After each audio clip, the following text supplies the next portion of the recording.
ज्ञानेश्वर, सध्या ही जी माहिती मिळालेली आहे, नवीन मोठी माहिती म्हणावी लागेल, या संदर्भात कसपटे कुटुंबियांकडून काही प्रतिक्रिया मिळते?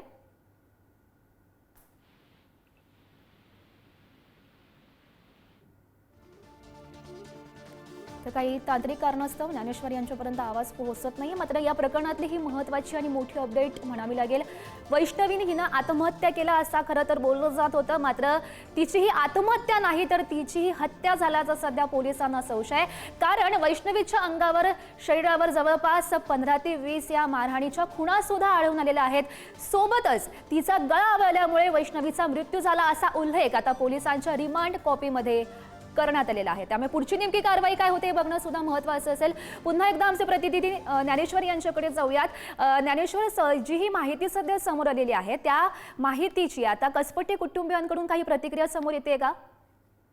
अर्थात कसपटे कुटुंबियांनी सुरुवातीपासूनच ही भूमिका घेतलेली आहे। त्यांचा हा सुरुवातीपासूनचाच दावा आहे की ही आत्महत्या नाही, हत्या आहे। त्याच दिशेनं पोलिसांचा तपास सुरू आहे। अगदी सुरुवातीपासून कसपटे कुटुंबीय म्हणत होते की आमच्या मुलीनं आत्महत्या केलेली नाही, सासरच्या लोकांनी तिची हत्या केलेली आहे। ज्ञानेश्वर, तुम्हाला सध्या थोडंसं थांबवते आपल्यासोबत बोलण्यासाठी शरद पवार यांच्या राष्ट्रवादीच्या महिला प्रदेशाध्यक्षा रोहिणी खडसे आहेत। रोहिणी ताई, खरं तर या प्रकरणातली ही मोठी अपडेट म्हणावी लागेल। तुम्ही सुद्धा सातत्यानं पुढारी न्यूजशी बोललेल्या होत्या। वैष्णवी हगवणे हिची हत्या झाली, गळा आवळल्यामुळे तिची हत्या केली असा संशय सध्या पोलिसांना आहे, तसा उल्लेख त्यांच्या रिमांड कॉपीमध्ये बघायला मिळतोय।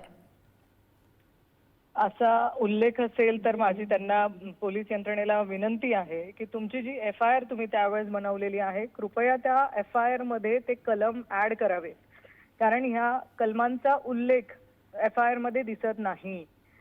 आम्ही त्या कलम ऍड केले गेले पाहिजे ह्यासाठी आम्ही सगळेच विनंती करतो आहे। आम्ही मुख्यमंत्री महोदयांना देखील पत्र लिहिलेलं आहे की या घटनेमध्ये ती हत्याच आहे आणि हत्येच्याच दिशेने पोलिसांनी चौकशी केली गेली पाहिजे। आणि जोपर्यंत तुम्ही त्यामध्ये कलम ऍड करणार नाही तसे तर त्या मार्गाने चौकशी होऊ शकत नाही, तर ती चाली पाहिजे ही आमची मागणी आहे।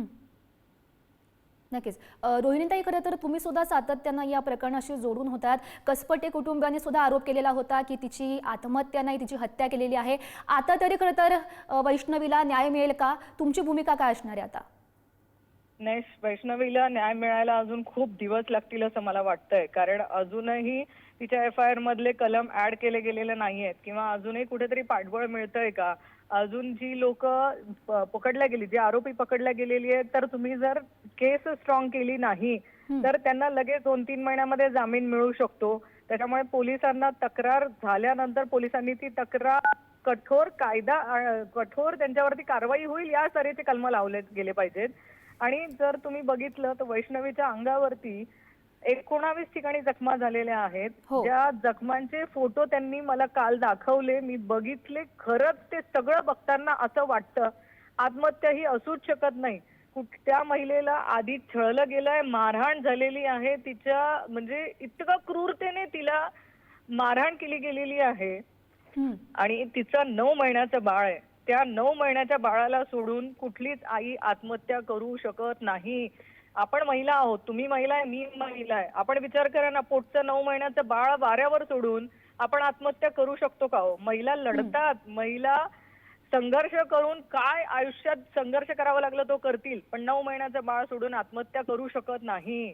त्याच्यामुळे ही चौकशी हत्येच्याच दिशेने व्हायला हवी आणि कठोर ती कारवाई त्या आरोपींवरती शिक्षा त्यांना झाली पाहिजे। त्या आरोपींवर कठोरात कठोर कारवाई व्हावी अशीच अपेक्षा आपण करू शकतोय। रोहिणीताई, धन्यवाद दिलेल्या सविस्तर प्रतिक्रियेसाठी।